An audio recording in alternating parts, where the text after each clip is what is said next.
Hey everyone, Josh here, Wargaming Noob Historical, back with another Journey into Scale Modeling update. So, I started my journey into scale modeling last year and kind of took a pause, but I've now gone to bug again. I've been working through a lot of my backlog, but in the time that I started working on my backlog and obviously the holidays, I decided to get some more stuff because as many of you who have been following the channel know, I do have a bolt action 1/35th scale project. I will be demoing and playing reports on my channel using 1/35th scale Tamiya and other companies' models.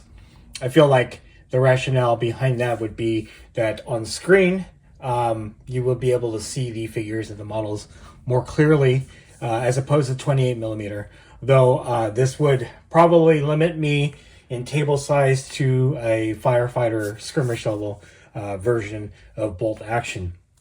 That said, obviously with a project like this, you kind of want to have models on the table. And if you've been following the channel, at least in the past year, you know that I've already begun that process. However, moving forward, I am trying to fill out my German and US forces and kind of picking up models here and there that would lead to that bolt action 1/35th scale firefight project. So I'm going to show off all the new stuff that I got in the past couple months. I've done nothing with these in terms of unboxing or prepping or anything like that. This is just a preview of what I'm going to showcase in the next several months. I'm going to start off with the smallest model on my list here, and that's this Alpine Miniatures Waffen SS Grenadier Officer. I'm going to zoom in. I say smallest because really it's just one model as opposed to some of the other stuff that I'm going to show off. This is my first Alpine miniature, and these are very well detailed resin figures. As you can see, this officer has two head options that I can choose. I will be using this officer as the main character for my narrative bolt action firefight campaign, which will be coming up in the next couple months. So again, I'll do an unboxing and a build and paint of this in a separate video, so stay tuned for that. All right, going with something a little bit more classic.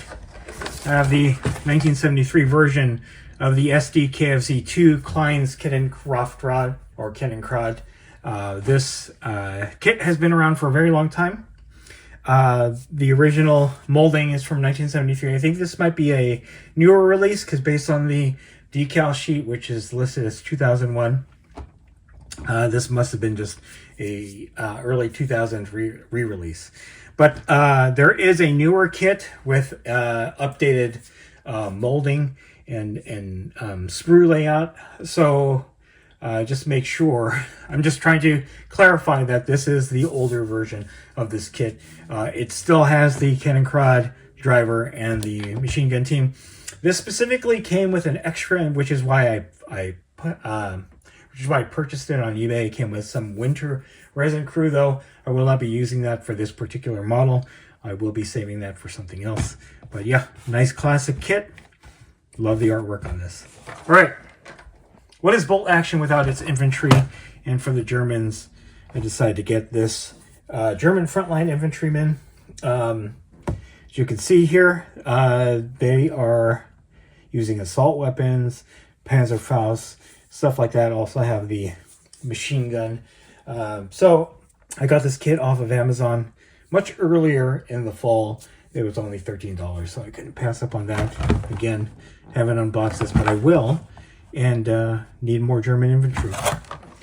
Continuing on with the Germans, wanted to get a scout car, so I got the SDKFC 222 Africa Corps version.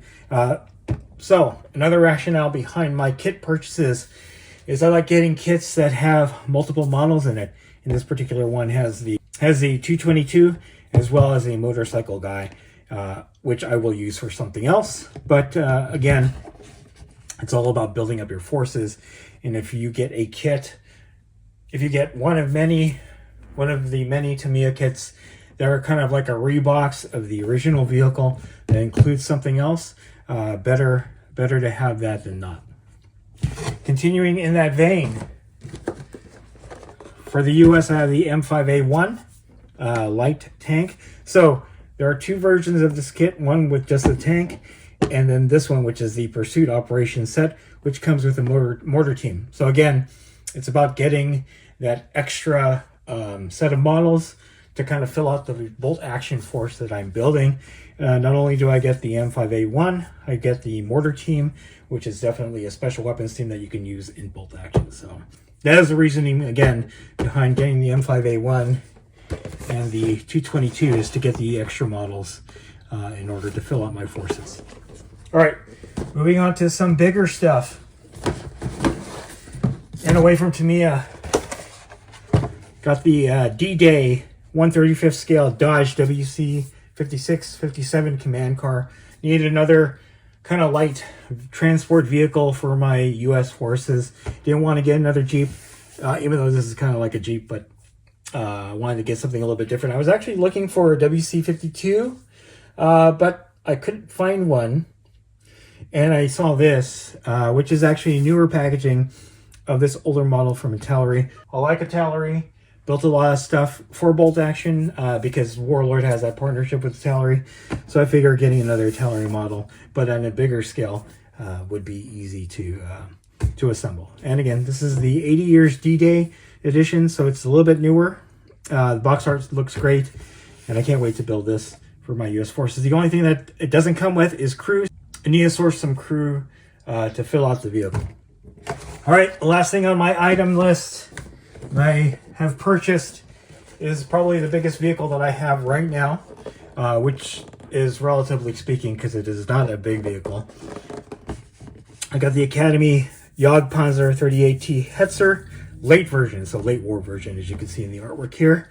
I love the Jagdpanzer. I think it's a great looking vehicle. I have one in 28mm or 156 scale, and having one in 135th scale would be pretty awesome.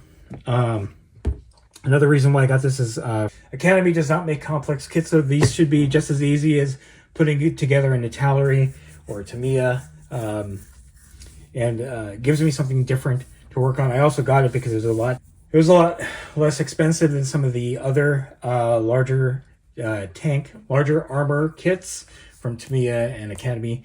$29. That wasn't a bad buy.